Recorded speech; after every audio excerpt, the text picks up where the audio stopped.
জয় হিন্দ, বন্দে মাতারম। বন্ধুগণ নমস্কার, আমি আপনাদের মনোজ মজুমদার। আপনারা দেখছেন আমার ইউটিউব চ্যানেল মনোজ মজুমদার। সবাইকে আমার অকৃত্রিম হৃদয়ের অফুরন্ত ভালোবাসা জানিয়ে আমার ক্ষুদ্র রিয়াকশান ভিডিও আমি এখন শুরু করব। বন্ধুগণ, আমি এখন যে ভিডিওটা রিয়াকশান দেবো, ভিডিওটা হচ্ছে বাংলাদেশের ভিডিও। বাংলাদেশের এমন একটি মর্মান্তিক ভিডিও যে বাংলাদেশে মুজিবুর রহমান মানে শেখ হাসিনার কোনো মুজিবুর রহমানের কোনো অস্তিত্ব রাখবো না।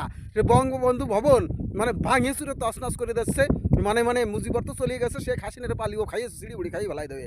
আসেন সেই বঙ্গভবন কীভাবে ভাঙিয়ে চুরে তছনছ করে দিচ্ছে সেই ভিডিও পুরাই ভাঙিয়ে চুরিয়ে বুলডোজার দিয়া সেই ভিডিওটা দেখি রিয়াকশান দিই। তারপর আসছি ভিডিওর পরে ভিডিও করছি।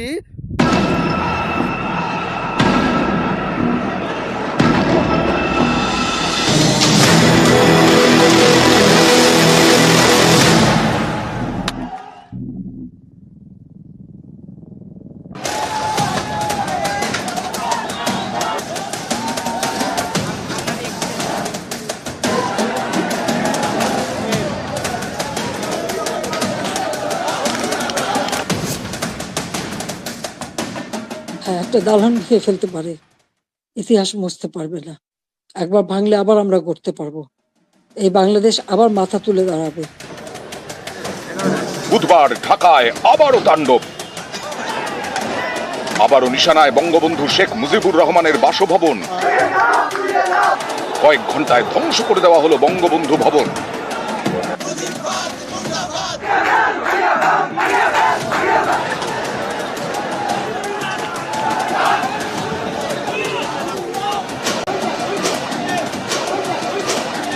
শেখ হাসিনার সুধা সদনেও চলল তাণ্ডব।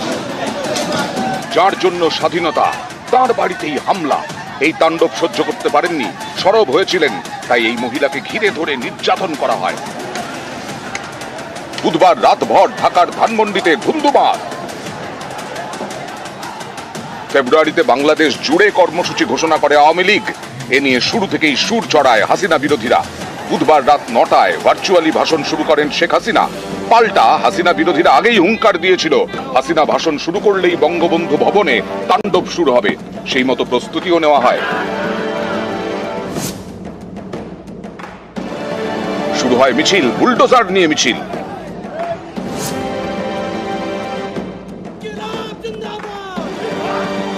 ধানমন্ডিতে বঙ্গবন্ধু ভবনের সামনে পৌঁছে যান বিক্ষোভকারীরা। যে যেমন ভাবে পারে তাণ্ডব শুরু করে, হাতুড়ি শাবল দিয়ে লাগাতার বাড়ি। প্রথমে বাইরের পাঁচিলে, তারপর মেন গেটে। বঙ্গবন্ধু ভবন যে আর থাকবে না সেটা শুরুতেই স্পষ্ট করে দেওয়া হয়।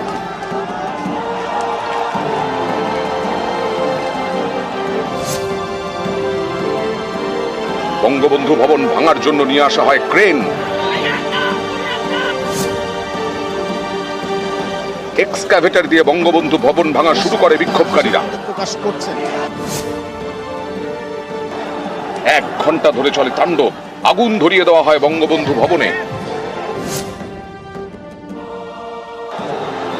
কয়েক ঘন্টার তাণ্ডবে ঢাকার ধানমন্ডির 32 নম্বর বাড়ি একেবারে ধ্বংসস্তূপ। পাশের 5 নম্বর বাড়িতেও হামলা চলে। এই বাড়িটির নাম সুধা সদন। স্বামী ওয়াজেদ মিয়ার সঙ্গে এই বাড়িতে এক সময় থাকতেন শেখ হাসিনা। সেখানেও আগুন লাগিয়ে দেওয়া হয়। বুধবার রাত ভর তাণ্ডব, বৃহস্পতিবার সকালেও থামেনি। একেবারে গুঁড়িয়ে দেওয়া হয় বঙ্গবন্ধু ভবন। এখানেই শেষ নয়, দেশের ইতিহাস যে বাড়ির সঙ্গে জড়িয়ে তা ধ্বংস করে উচ্ছ্বাসে ফেটে পড়ে বিক্ষোভকারীরা। ধ্বংসযজ্ঞের পর যেন উৎসব।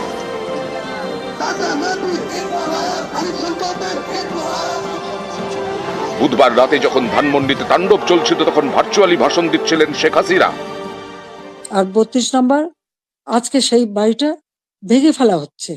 ওই বাড়িটাকে কেন এত ভয়? আমি দেশের জনগণের কাছে বিচার চাই, বলুন আপনারা। আমি কি আপনাদের জন্য কিছু করিনি? তাহলে কেন এই অপমান, কেন এই বাড়িটা ভাঙা হবে? এই বাড়ি থেকে তো স্বাধীনতার ঘোষণা দিয়েছিলেন জাতির পিতা। আর স্বাধীন দেশ হয়েছিল বলেই তো আজকে বাংলাদেশ এত উন্নত হয়েছে। তাহলে এই বাড়ি কারা ভাঙে?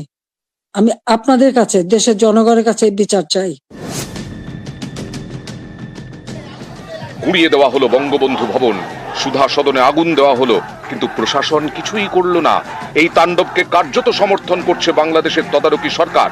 প্রেস বিবৃতি দিয়ে 19 সরকার জানিয়েছে, জুলাই অভ্যুত্থানের বিরুদ্ধে শেখ হাসিনার উস্কানিমূলক বক্তব্যের কারণে জনমনে গভীর ক্রোধের সৃষ্টি হয়েছে, যার বহিঃপ্রকাশ ঘটেছে।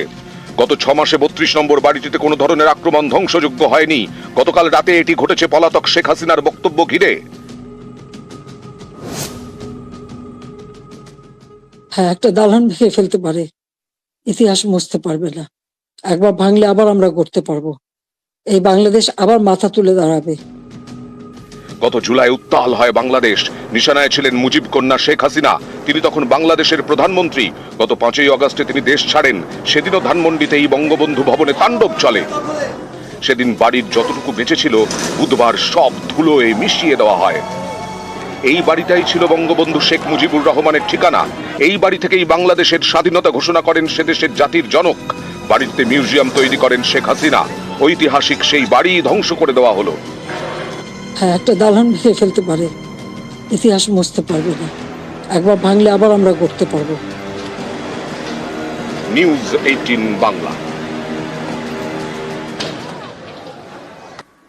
বিশ্বের বুকে এরকম প্রতিবেশী দেশ মানে আছে কিনা আমার জানা সন্দেহ আছে। বন্ধুগান, শেষ হলো ভিডিও দেখলাম, শুনলাম, জানলাম, অবগত হলাম। আপনারাও দেখলেন, শুনলেন, জানলেন, অবগত হলেন বাংলাদেশের কি অবস্থা। প্রতিবেশী দেশ একটা আছে বাংলাদেশ, মানে দুইপন্থী, আওয়ামী লীগ আর আছে বিএনপি। এইরকম যে মানে কি অবস্থা, রাজনীতির জায়গায় রাজনীতি এইরকম কি মুজিবরের কোনো কিছু অস্তিত্ব করা রাখবে না দেশের মধ্যে। জেনে জানে যা আছে গোষ্ঠী বাড়াতে মুজিবুর রহমানের এই হাসিনা তো পালাই চলে আইছে, ভারতে আইছে, মনে হয় ভালোই আছে, না হলে তোর মারি সিঁড়ি ভিড়ি খাই বেড়াই দিত। এবং মুজিবরের কোনো অস্তিত্বই রাখবে না। জেনে জেনে ঘুরতে তো দাদা পাড়া ভাইপো মাইপো নে সে যা আছে মোটামুটি সে নিয়ে অ্যাটাক করতেছে, ভাঙিচুরি ফেলাই দিচ্ছে। মুজিবরের কোনো নাম গন্ধ রাখতেছে না, সব ভাঙিচুরি ফেলাই দিচ্ছে। মুজিবর মানে মুজিব ভবন একদম ভাঙিচুরে আগুন ধরাইতেছে। রাত 11টার সময় যাইয়ে সে ভাঙিচুরে শেখ হাসিনার বাড়ি ভাঙাইচুরে তছনাছ করে দিচ্ছে। মোটামুটি শেখ হাসিনার মুজিবুর রহমানের কোনো অস্তিত্ব বাংলাদেশে রাখবে না। এবং বর্তমানে একটা ভিডিও দেখলাম যে পাকিস্তানে গৃহযুদ্ধ শুরু হয়ে গেছে, মানে পরিণতি যে কোন জায়গায় যায় থাকবে না। বন্ধুগান, ভিডিও অনেক বড় হয়ে গেছে, আর বেশি গেঁজাতে চাচ্ছি না, এখন দেখার অপেক্ষায় থাকলাম। এই যে যারা করতেছে মনে হয় পার পাবে না, ভালো থাকবে না, সময় আসতেছে। হ্যাঁ, করতে দাও, করতে লাগুক। বন্ধুগান, শেষ করছি ভিডিও। পরবর্তীতে আর এক ভিডিওর সাথে দেখা হচ্ছে আবার। আপনারা ভালো থাকবেন, সুস্থ থাকবেন, আর আমাকে একটু সহযোগিতার হাত বাড়াবেন, আমি যাতে আরও ভালো ভালো ভিডিও আপনাদের উপহার দিতে পারি। লাইক করবেন, কমেন্ট করবেন, শেয়ার করবেন। আসছি নতুন আর এক ভিডিওর সাথে। ভালো থাকবেন, সুস্থ থাকবেন। বিদায় দিন। জয় হিন্দ, বন্দে মাতরম। বুদ্ধ ক্ষমা করবেন।